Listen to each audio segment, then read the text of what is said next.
very important before anyone starts looking for a job is to know yourself and understand in which kind of environment you thrive. My first advice would be to find out what you want to do, because when we say water sector, from outside it looks small, but you have urban water, you have rural sanitation, you have irrigation, you have energy operations. There is so much to do. So I think one thing would be people should try to find out what their calling is, what they get attracted to.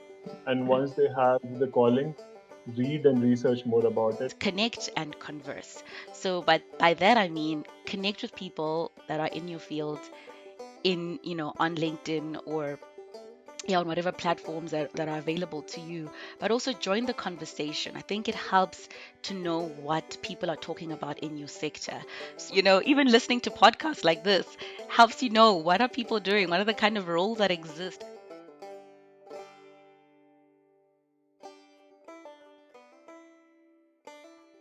If you have the time, volunteering as a means to get connected is useful. My experience is you need both. You really need to understand physically what's going on to be able to understand where are the uncertainties in the model, where the possible technical solutions that can be brought to bear. But you also have to know about people. How do people express themselves in a way that they open themselves to connecting at the values level, or being able to listen really, really deeply for places that they might connect. I mean, super practical advice is just learning project management skills. Whatever changed, whether it's an industry change or changing from the work environment to school environment, being able to ask for help and being able to learn and unlearn have really helped me become versatile and helped me thrive.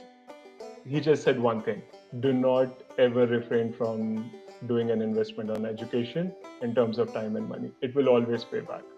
And to be honest, after 6 years of my master's, it is paying back every day. Not just in terms of money, but the exposure, the opportunity I'm getting to work for people. It's amazing. It is paying back.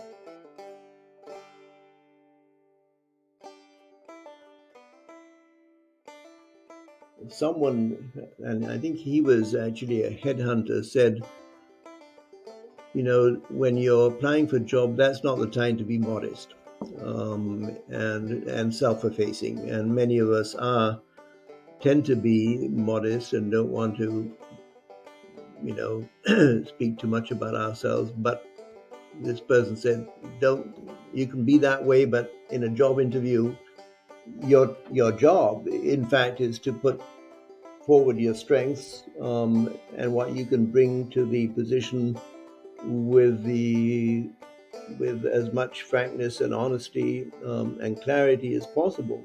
When interviewing, it's always good to ask the manager or the interviewer about the diversity of the team that you'll be joining.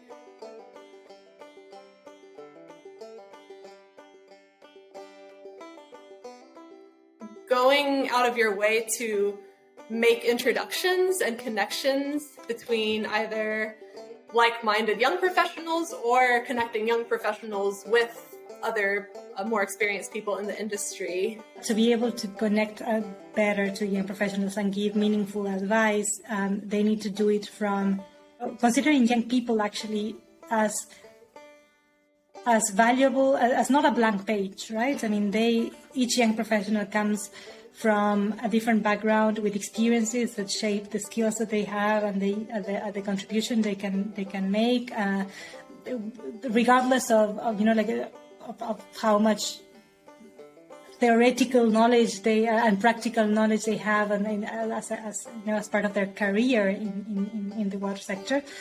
I think the thing that I've gained the most from my mentors is them simply telling me their career journey, their story. I think senior professionals should definitely be very open and willing to share their story. But again, I think one thing they also have from the experience is the ability to ask the right questions. So every time I've had to make a decision that was career related and I asked my mentors for advice, a lot of them weren't quick to tell me what to do, but they asked me questions. In order to help us achieve those goals of truly transforming the world, you, as the leaders, have to be willing to look inwards, question the status quo as it has been in the sector and find those ways to crack open the door, to major changes.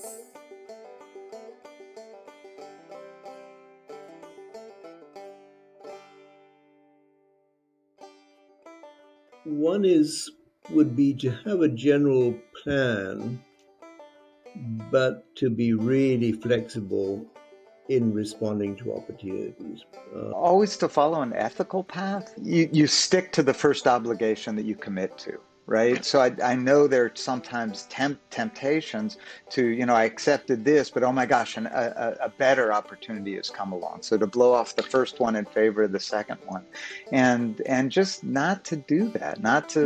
It's better to lead your life ethically and morally and transparently. The second is to look for opportunities when there's a choice where you would have the maximum amount of authority for that particular stage of your career, where you would be listened to as a young person. What I'm hopeful of, I think, in the dialogue around shared waters, I think we've not necessarily positioned indigenous communities and local communities with the voice that they rightly deserve, and I'm hopeful that increasingly we're able to do that. Think about the non-quantifiable values, the aspects of emotional water, spiritual water that's just tied to healthy communities for its own sake.